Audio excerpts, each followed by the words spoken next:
Hi guys, bonjour, merhaba, 안녕하세요. In this video, I want to talk about how long it will realistically take you to learn a language.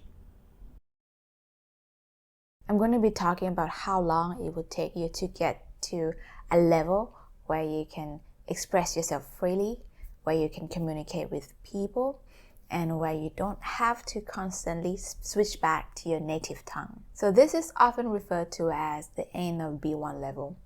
Before I tell you how long it would probably take you to learn a language, let me tell you how long it took me to learn some of the languages that I know. So Spanish took me 3 months, French 5 months, Turkish 5 years, Korean 4 years, Mandarin 4 years, and Indonesian 1 year. So as you can see, there's no one answer to this question. There are a few factors that contribute to this difference in the speed of learning, in the time that it takes someone to learn a language, and I'm going to use my experiences as an example. French took me 5 months to get to the level that I wanted to, which is not the perfect level. I couldn't understand 100%, but I could communicate pretty well. This was because of the similarities between English and French.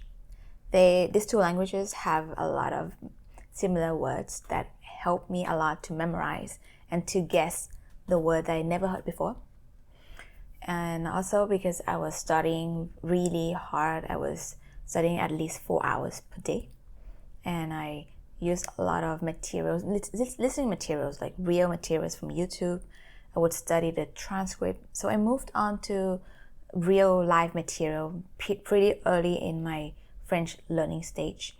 I think that contributed a lot as well. And also at that time that I was learning French, I already had a lot of experience learning languages. Spanish took me 3 months. So, okay, French was 5. It was already pretty fast. But Spanish even faster than French. It was because Spanish has a lot of similarities with English and also French. So from the vocabulary's point of view, I already, master my Spanish easily. And the grammar point of view, I could use my French knowledge of the grammar and apply it to my Spanish. So it cut the time to like even shorter. And I was spending as much time learning French as I was learning Spanish. So around 4 hours every day. The big factor that contributed to me learning Spanish and French so quickly was because tons of interesting materials. There are documentaries with subtitles, YouTube videos with subtitles, and others online people, giving free materials for learning French and Spanish. And I used all of that to my advantage. But Turkish, on the other hand, although I invested as much time as I did for my other languages, I spent 1 year learning Turkish.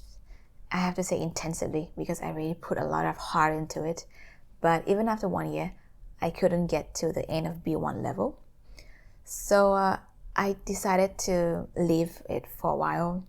The reason that Turkish took such a long time and was so hard for me was because Turkish is so different from languages that I know. There's no base in which I can hold on to, like no anchor in which I can hold on to. So it's like so hard to memorize words for me. And the grammar is so foreign to me. You have to add suffixes. You have to change to future tense, past tense, but in different way, not like Spanish or not like French. Totally different. I really struggled learning Turkish because of these differences. And also I was learning not efficiently because I was using one teacher throughout my entire time. I should have used more like authentic materials, learning from YouTube, from subtitles, from transcript and other materials, but I wasn't diversifying the language learning source that I was using. So as you can see, how long it takes depends a lot on the similarities between the language that you know and the language that you're learning. Like I already know English and I'm learning French or I'm learning Spanish, so it's gonna be a lot easier for me than learning Turkish.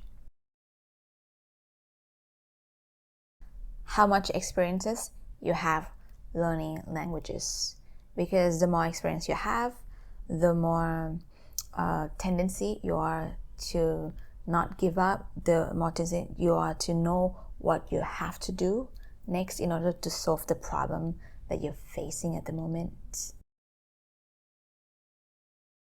Next point is how much time you spend on learning a language. Like me, I always study language very intensively. I spend 3 hours, 4 hours to learn a language. And I do this mostly like in the beginning of my language journey, because I think it really pushes you and to create a momentum.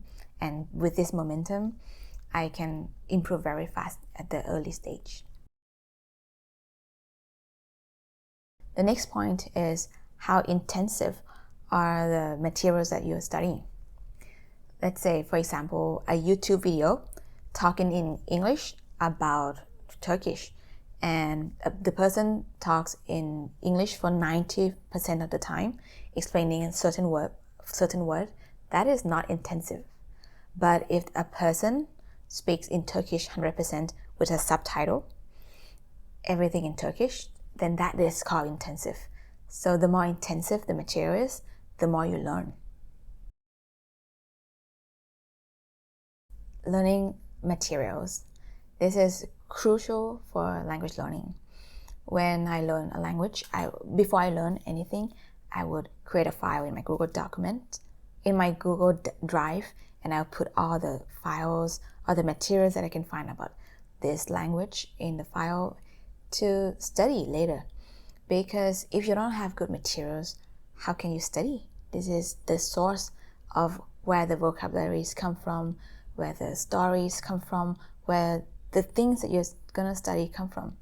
So you need to find good materials. And actually, the reason that my Indonesian is not as good as other languages is because I couldn't find cool materials, I couldn't find interesting materials online. All the factors that I talked about contributes to how long it would take you to learn a language. In conclusion, if you study 2 hours every day for 1 year, depending on the language that you choose to study as well, it could be a bit longer, a bit shorter, but I think it is possible that you will get to B2 level. Alright guys, so thank you so much for watching this video. If you have any question, please write in the comment and I will be right there to answer. Bye, see you.